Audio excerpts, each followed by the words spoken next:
Audio. Kolkata press ক্লাবে বিশাল আড়ম্বরে অনুষ্ঠিত হয়ে গেল 11তম বঙ্গকৃতি সম্মান 2025। Reporter and photographer association, glamour glow fashion ও অলোক ফাউন্ডেশনের পরিচালনায় অনুষ্ঠিত হয়। সুনীল ধারার সুমধুর কণ্ঠে গানের মধ্য দিয়ে অনুষ্ঠানের শুভ সূচনা করা হয়। উক্ত অনুষ্ঠানে মঞ্চে উপস্থিত ছিলেন প্রধান অতিথি গায়ক ও অভিনেতা সুনীল ধারা, বিশেষ অতিথি স্টেট ব্যাংক অফ ইন্ডিয়ার এমপ্লয়িজ কাউন্সিলের প্রেসিডেন্ট আনন্দ বিশ্বাস, সংস্থার চেয়ারম্যান সুভাষ চক্রবর্তী, সভাপতি দেবযানী ঘোষ, সহসভাপতি সঞ্জয় তাওয়ার, সংস্থার প্রতিষ্ঠাতা ও সম্পাদক অনুপ কুমার বর্ধন, সহসম্পাদিকা শুভ্রা নায়েক ও সাংস্কৃতিক সম্পাদক মৌসুমী বর্ধন। শুরুতে সংস্থার পক্ষ থেকে এই বছরে ক্যালেন্ডার প্রকাশিত হয়, তারপর মূল অনুষ্ঠান সম্মান প্রদান শুরু হয়। এবারে মোট 12 জনকে সম্মানিত করা হয়। তারা হলেন যথাক্রমে দেবযানী ঘোষ, দেবকুমার দে, সুনীল ধারা, মৌসুমী বর্ধন, আনন্দ বিশ্বাস, সঙ্গীতা দাস, গোপাল দেবনাথ, মালাবী বসু দাস, সাইলো দে বিশ্বাস, রাজদীপ দাস, অরূপ গুহ, সন্দীপ পাল। এবার মোট 12 জনকে দেওয়া হয়েছে বঙ্গকৃতি সম্মান। সঙ্গে রয়েছেন মানে যারা অর্গানাইজটা করেছে মূল, সেটা রিপোর্টার অ্যান্ড ফটোগ্রাফার, সঙ্গে রয়েছেন গ্ল্যামার গো, আর এইখানে সাপোর্টিং না দুজনই রয়েছে। আমার সাপোর্টিং বলে আর অল ফাউন্ডেশনকে আমি রাখছি না। তো এই প্রোগ্রামটা 3 জনই মিলে করেছে। তা মূল আমি রিপোর্টার অ্যান্ড ফটোগ্রাফার অ্যাসোসিয়েশন আর গ্ল্যামার গো ফ্যাশন আর অলোক ফাউন্ডেশন। এবার মোট 12 জনকে দেওয়া হয়েছে। তার মধ্যে মানে লেখক আছে, লেখিকা আছে, সমাজসেবা আছে, তারপর আমাদের অভিনেতা আছে, গায়ক আছে, তো সমাজ অনেকেই আছে, এই তো মডেল আছে, এইসব মিলে দেওয়া হয়েছে। অ্যাওয়ার্ডের মধ্যে বার্তা দিচ্ছি যে অ্যাওয়ার্ড অনেকেই, সবাই অনেক অ্যাওয়ার্ড করে, তো আমি চাই সবাই যেইভাবে অ্যাওয়ার্ড করছে, অ্যাওয়ার্ডটা যেন নিষ্ঠাভাবে প্রত্যেককে যেন এইভাবে সম্মানটাকে নিষ্ঠাভাবে দেয়। কারণ প্রত্যেকটা মানুষ তার অ্যাওয়ার্ড নেওয়ার পর তার একটা প্রচার চায়। এই প্রচারটা যেন প্রত্যেকে আমার মতন করে। যদি মনে হয় অ্যাওয়ার্ড করার প্রোগ্রাম করার দরকার, তাহলে প্রেস ডাকো প্রচুর করে, যারে প্রেসের মাধ্যম থেকেই প্রচারটা আসবে। অনেকে অ্যাওয়ার্ড করলো, 2-1 প্রেস থাকলো, এগুলোকে আমি বদার করি না, এটা ভালো লাগে না। নিজের আড়ম্বরটা বন্ধ করে দিয়ে প্রেসকে রাখো, যাদেরকে সম্মান দেবে তাদেরকে সেইভাবে সাপোর্টিং দাও। 2025-এ ক্যালেন্ডার লঞ্চ হলো। এটা হচ্ছে আমার মেয়ের গ্ল্যামার গোতে একটা ক্যালেন্ডার লঞ্চ হয়েছে। ক্যালেন্ডার করার পর আমি বললাম, দেখ অ্যাসোসিয়েশনে একটা ক্যালেন্ডার লঞ্চ করব। তো তারপর বললাম থাকবে আমাদের অলোক ফাউন্ডেশনও থাকবে, এটাও থাকবে, আর কোনো থাকবে না। আমরা যা যা প্রোগ্রামগুলো করেছি সেগুলো থাকবে ওর মধ্যে।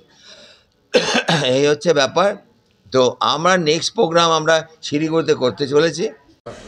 নমস্কার, মৌসুমী বর্ধন, গ্ল্যামার গ্লো ফ্যাশনের ফাউন্ডার এবং রিপোর্টার ফটোগ্রাফারের কালচারাল সেক্রেটারি। তো আজকের প্রোগ্রামটা যেভাবে শুরু হয়েছে এবং যেভাবে শেষ হয়েছে, এই পুরোটা দেখে বলা যায় যে এটা সত্যি বঙ্গকৃতি যারা, তাদেরকেই সম্মান দেওয়া হয়েছে এবং এই পুরো প্রোগ্রামটার অংশ হয়ে আমারও খুব ভালো লাগছে। বঙ্গকৃতি সম্মান এর নামের মধ্যেই লুকিয়ে রয়েছে মানে এই সম্মানটা কেন, যে যারা যারা আজকে পেলেন 12 জন, তারা প্রত্যেকেই কিন্তু স্ব কর্মে তারা ভীষণভাবে কৃতকার্য।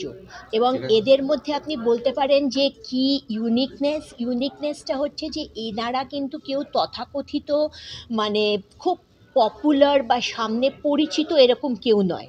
অনুপবাবুর রিপোর্টার অ্যান্ড ফটোগ্রাফার্স অ্যাসোসিয়েশনের অনুপবাবুর এখানেই হচ্ছে সফলতা, যেসব মানুষরা স্ব ক্ষেত্রে প্রচণ্ডভাবে কৃতকার্য কিন্তু তারা সামনে আসতে পারছেন না কোনো কারণে, তাদেরকে সামনে নিয়ে আসা এবং তাদেরকে আরও উৎসাহিত করা, যাতে তারা একটা অ্যাওয়ার্ড পেলে বা একটা সম্মান পেলে মানুষ যেরকম প্রচার চায় সেরকম কিন্তু মানুষ আরও বড় কিছুতে এগিয়ে যেতে চায়।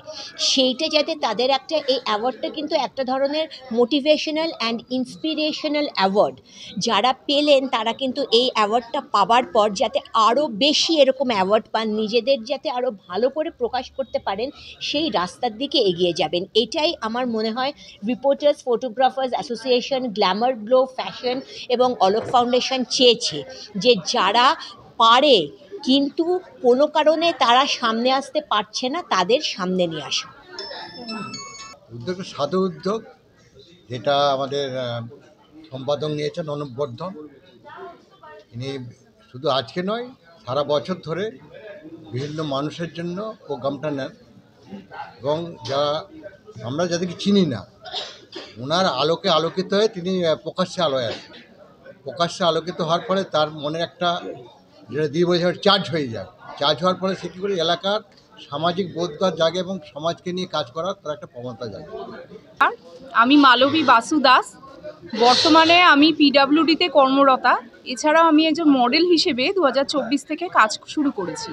তো আমি প্রথমেই থ্যাঙ্কস জানাবো গ্ল্যামার গ্লো ফ্যাশনকে এবং গ্ল্যামার গ্লো ফ্যাশনের কর্ণধার মৌসুমীদিকে, যিনি আমাকে এই সম্মানটির দিয়েছেন আজকে।